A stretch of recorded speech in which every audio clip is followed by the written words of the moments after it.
Pardon, hold on a moment. There we go. Good morning. This is a little later in the day than I usually get to do this. But my mom called when I was still in bed this morning, and I don't really talk on the phone much, but we talked for 1 hour, 25 minutes and some odd seconds. It was a wonderful conversation. Very rejuvenating. Always is. One of many blessings in my life is my mother, and whenever I get to talk to her, even though it makes me sad, because she's a distance away, I always feel refreshed and rejuvenated, even despite the long conversation, whereas normally the phone fatigues me. Puppies, please be quiet. Please, I beg you. The puppies have been barking all morning, and beside one brief homicidal thought that I tried not to indulge, or not even homicidal, what's dogicidal? Canicidal? Lupicidal? I don't even know. Yeah, lupus is wolf, isn't it? Canicidal? Thought this morning. Even that hasn't dimmed my bulb. I'm feeling pretty good today, and I still feel like I'm walking in a little bit of that sort of radio silence, like I was talking about, like getting a little radio silence from God, but not in a non-blissful way, because moments of silence, y'all, can be invigorating and rejuvenating. And again, it's a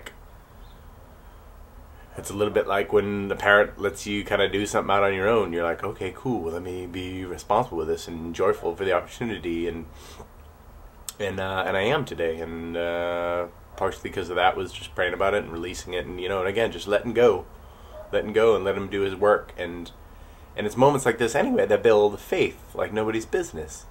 That again, it's very easy to have faith if there are miracles happening left and right throughout your life, and I've had enough miracles in my life, having been healed by God's hand from 2 relatively rare diseases.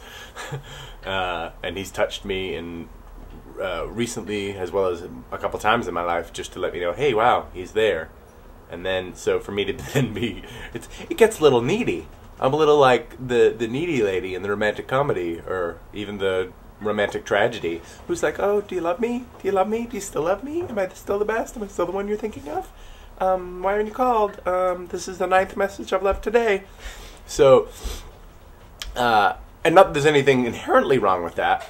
In desiring God's favor and God's presence in my life. That's ultimately what I feel like I was originally created to do, and struggling less against that. And now I'm just trying to be at peace, man, because he's been delivering me over and over again. So I'm like, more delivery, and just live in faith that if he's silent, then maybe I'm okay for a couple of days, and I need to just kind of practice the lessons I've already learned. Like when I do Krav Maga, or I'm doing some jiu-jitsu class, you learn a thing, and you're immediately like, the next class you go to, you're like, okay, I want to learn something new. Sometimes you end up doing the same thing again because the people who are there, whoever's teaching it. It's not a bad thing.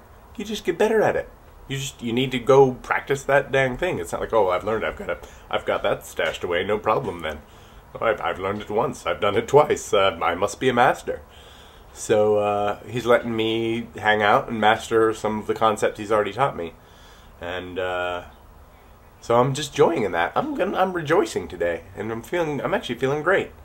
Yeah, I don't know. He's just as he's been stripping things away from me, it's just been more and more relief, and I just feel lighter and lighter. Not only physically or whatever, but spiritually. And just there's been blessings throughout my life, and people, amongst other people I know too, like a friend of mine I feel like is just on the cusp of, or just in the first stages of transforming his life, and letting God transform his life, and it's just fantastic. It was kind of a bit of a surprise, and I'm gonna see him later today, and I'm very excited to look in his eyes and give him a hug, and I'm just like, awesome, that's right. Not that God can only work at one person at a time, but and he's got other people to take care of, and he's given me a lot, so I can go ahead and walk on that, and I can build, and this is faith building time. So I know he's laying stuff out there for me, and I know I didn't really talk about Bible biblical stuff or anything today, other than just to let you know that's what Christ is doing in me, man. He's just building his himself in me, and helping getting rid of me.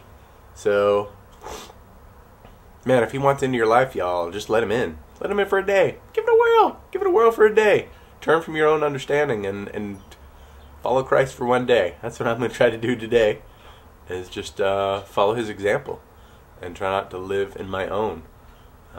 It's so easy to let stuff knee-jerk you into darkness and into your own understanding and into sin. And I've already had canicidal thoughts and semi-adulterous thoughts before I even got out of bed. What the heck is wrong with me? They were brief. I saw them for what they were, tried to turn from them. The dogs kept barking. So I'm going to try to live the rest of this day just in his glow. And know that he's here with me, whether he's touching me physically and electrifying my body like that, or he's here. He's here. I know he loves me. And he's helping me turn away from myself, which is the best thing. It's the best. I am loved by the creator of the universe. He has my back like nobody's business. Yes. Man, I feel good today. And it's not just because it's Saturday. Happy Sabbath, Seventh-day Adventists, Jews, anybody else. No. Remember the Sabbath, keep it holy. All right then. I'm going to keep it holy. Happy Saturday, everybody.